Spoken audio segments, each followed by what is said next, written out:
And welcome into Talk of the Town. I'm your host, Rich Reynolds, and a lot of different interesting stuff to talk about as always today. And we get to start with a subject that most Wisconsinites absolutely love, and that's cheese, as we bring in Tony and Heather, and they are here from the Mouse House Cheese House. And welcome on in, guys, and tell us a little bit, what is the Mouse House Cheese House? Well, thank you for having us. Yeah. We really appreciate it. So, Mouse House Cheese House, what are we? Yeah. We are a cheese store, Okay. obviously, We could have right? got that Yeah, one, we yeah. sell cheese, but we do so much more than that. We only sell Wisconsin cheese, only Okay. locally made. We are very particular about the cheeses, the cheesemakers, and who we use. We also have all kinds of other Wisconsin items. We only sell Wisconsin craft beer. We only have a large variety of Wisconsin wine. We sell preserves, we sell syrup. We've got everything, anything you can think of that's Wisconsin, we've got it. Yeah, a little bit of everything. We're a local business that is lucky enough to be near the interstate, so we get a lot of tourism traffic. Yeah, and I think a lot of people have seen you on the interstate too, as they're Right. heading north right out of town, Got right? the big mouse on the roof. Yep, Yeah, yeah. exactly. So how long have you been in business? Because for me, it seems like it's been my whole life.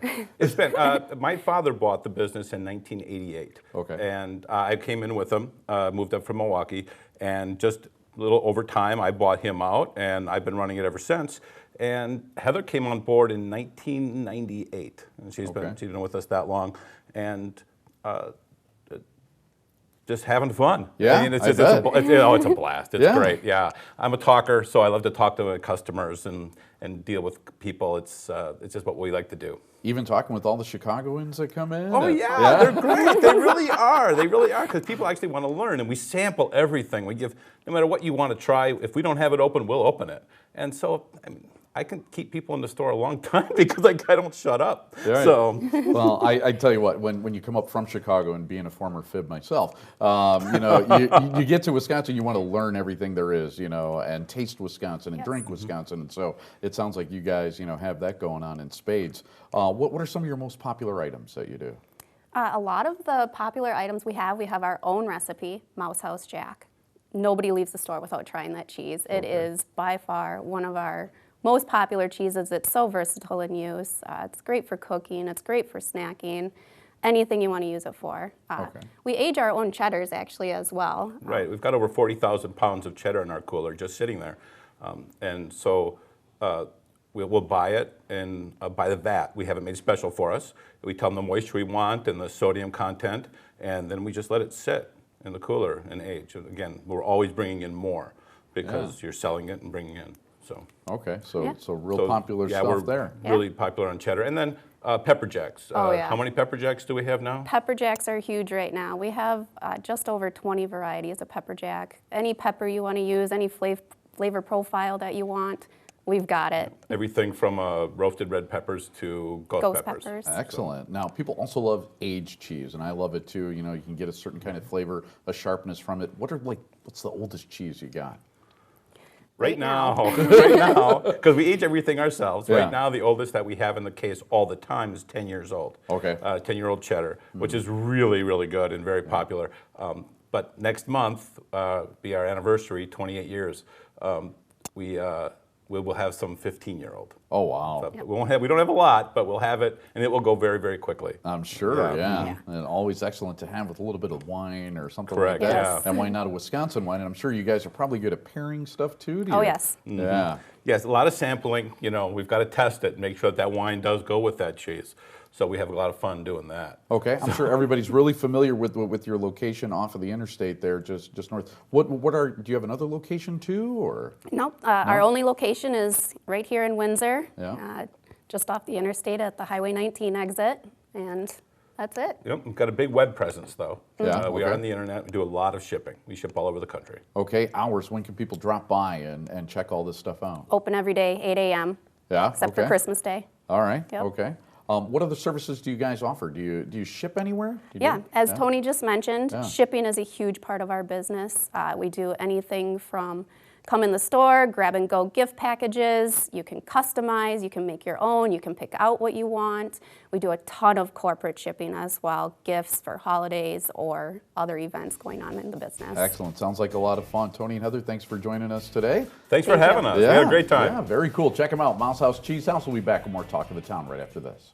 Something we always love on Talk of the Town is talking about good food and then good things to wash it down with. So have some cheese, pair it with some beer. Why not? As we bring in Isaac from Octopi Brewing over in Wanakee. And so thanks for joining us today. Yeah, thanks for inviting us. Yeah, tell us, Octopi Brewing, what is it?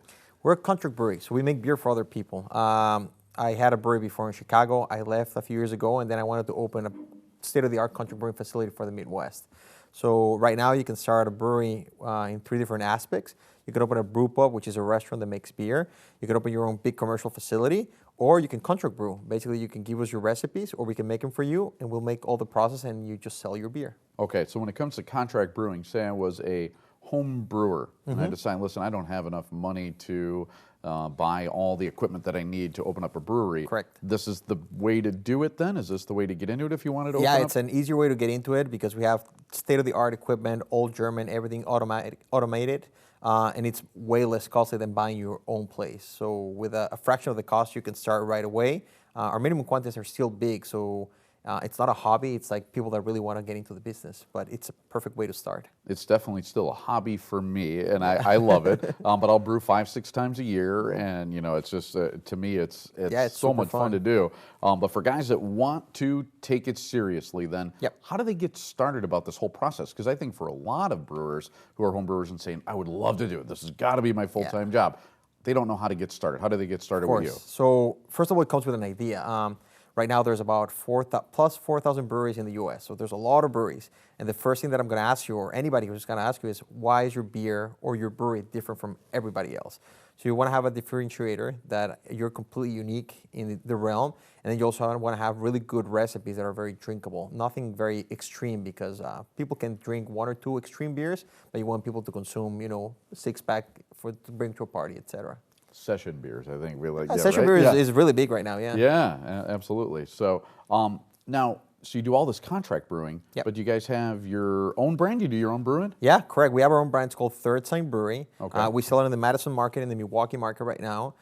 Basically, what we do is everything we do in dual pairs. So third sign comes from the third sign of the zodiac, which is Gemini. It's all about duality.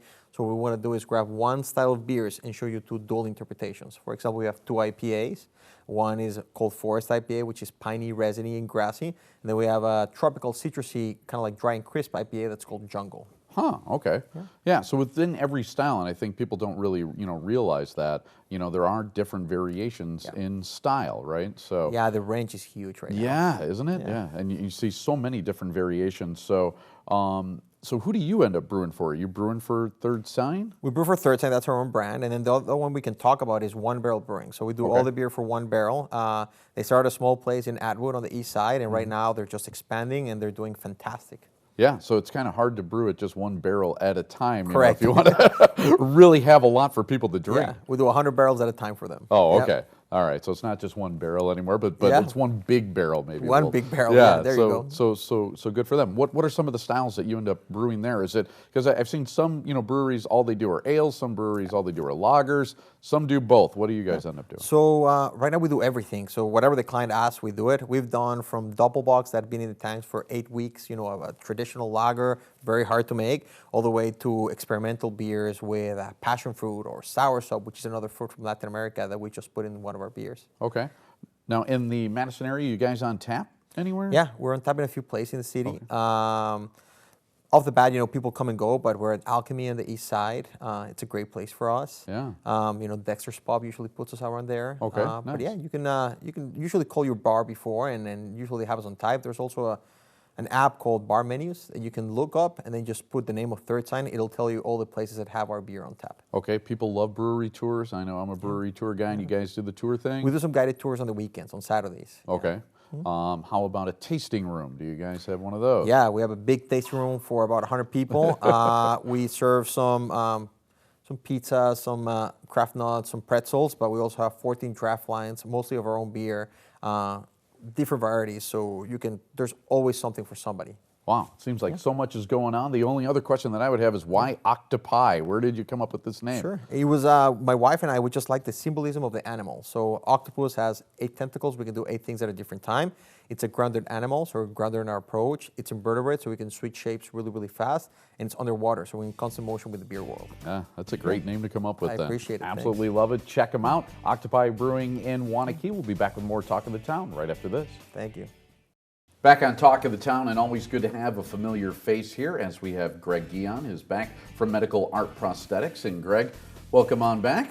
Well, thank you. Yeah, Good to be back. Yeah, always love having you on because it's always such interesting stuff. The pictures always tell 1,000 words as well. And we're going to talk a little bit about the specialty of facial and somatic prosthetics. So what are somatic prosthetics? Right. We've talked about facial prosthetics, and just to bring the two together, I'm going to show you some quick examples of facial prosthetics are, as we've shown before, nasal, orbital, and auricular prosthetics. So this would be an example of a nasal prosthesis.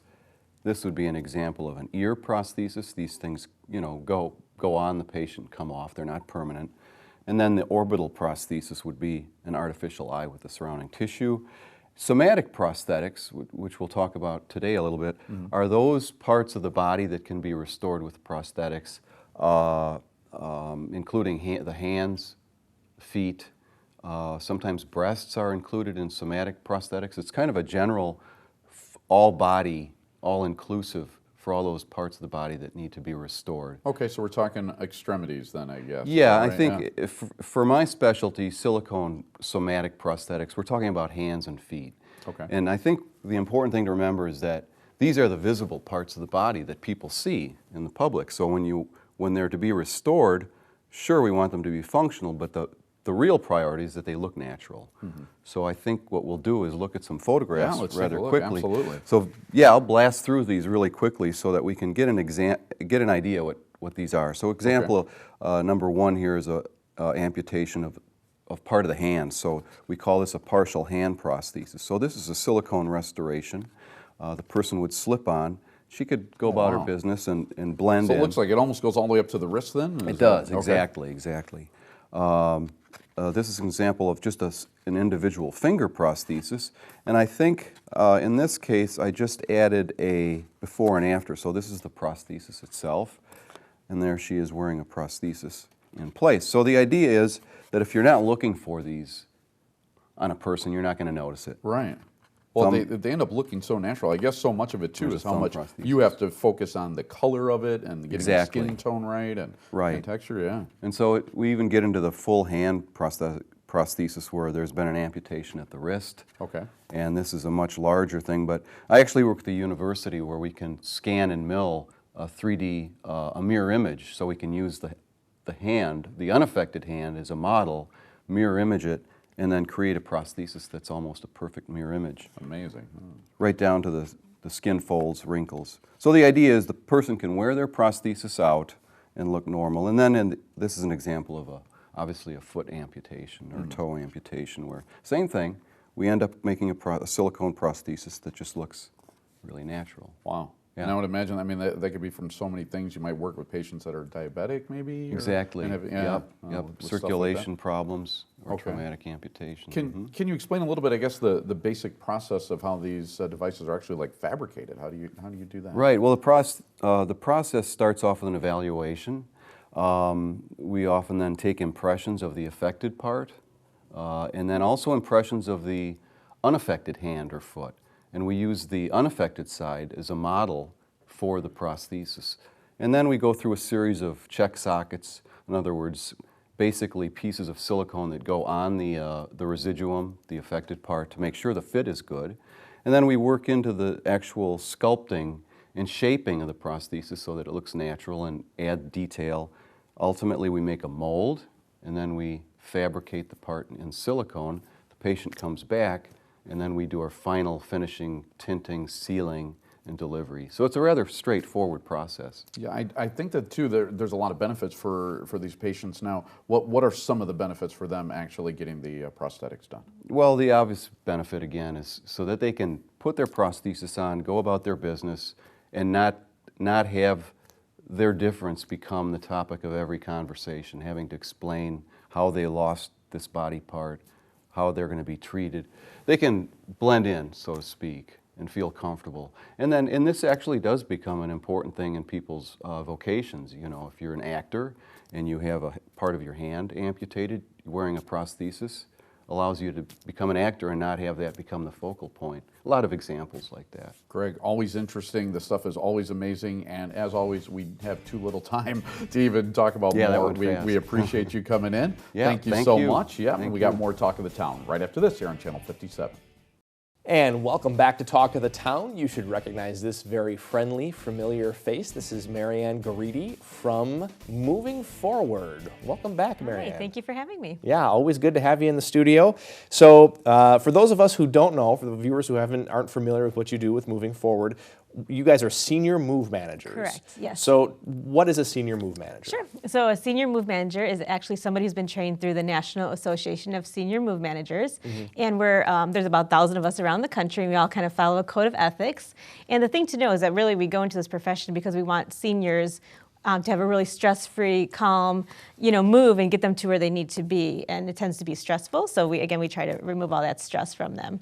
Absolutely. So, yeah. Making a smooth transition, Exactly, I think, is important. yes. So, I'm guessing that you probably get contacted by the adult children of a We lot do. of these folks. What is that like? What does that whole process Sure. look like? Yeah, and it's really interesting because, one thing that I hear way too often is that I meet somebody and they always say, where were you, 5 years ago when I had to move my mom? And it's really sad because what happens is it's a very stressful time for the children as the senior as well.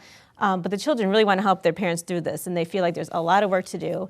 And what happens is there's two ways that the children tend to deal with it. And so one is all the kids might get together over a weekend, and they'll just come when mom's there, and they go through all of her stuff. They get a dumpster. They start just throwing things in there, and there's a lot of arguments because they're telling mom what to bring and what not to bring, yeah, and so it's yeah. really stressful when they do it that way. But just because of people's schedules, it happens like that. And then the other way that the kids sometimes deal with it is they'll just kind of have to drag it on for years because of their schedule. So they'll come by every Sunday, for months or years until they get the job done. And Right. again, it's just feeling like this, overwhelming task. And they really want to do it correctly.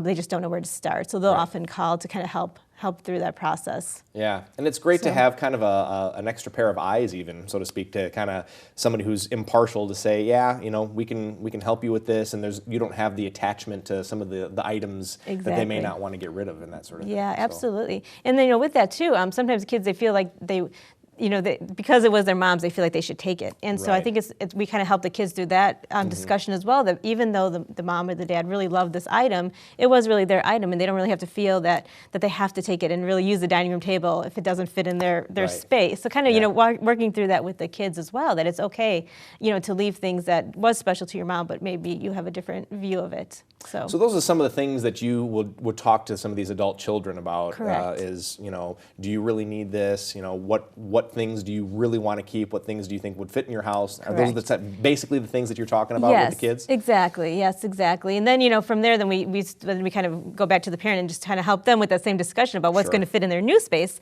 And then we remind both of them that there are plenty of people out there who could really use some of these items. So if they Sure. are ready to part with them, then we find good homes for the items that, they can go ahead and part with. Absolutely, So, finding good yeah. homes for people who really need them. Right. So how long does the process typically take once you start helping a family? Boy, we're really pretty quick, actually. Yeah. So once we get going, and again, because of the situation that people are in, they kind of tend not to call us until something has happened, either a Right. fall or a death or something that something has happened where they really need to finish up the house and get it cleared out or move their parent.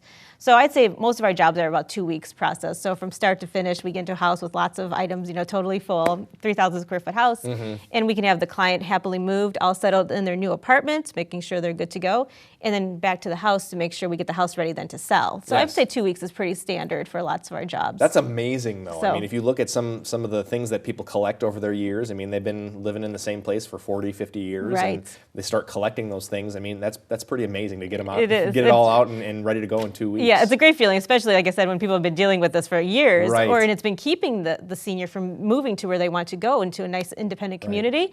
And so, again, we're just kind of the final step that they need, so they can say, okay, I could do this, and that's Sure. really a good spot for them to be. So the whole premise of this is kind of downsizing. I'm not sure if is. is that a bad word to No, use in no, your it's a great industry? word, and Okay. I think everyone should downsize. Absolutely. Sure. Yeah, even everybody. Yeah, I should definitely. Yes. Yeah, no argument there.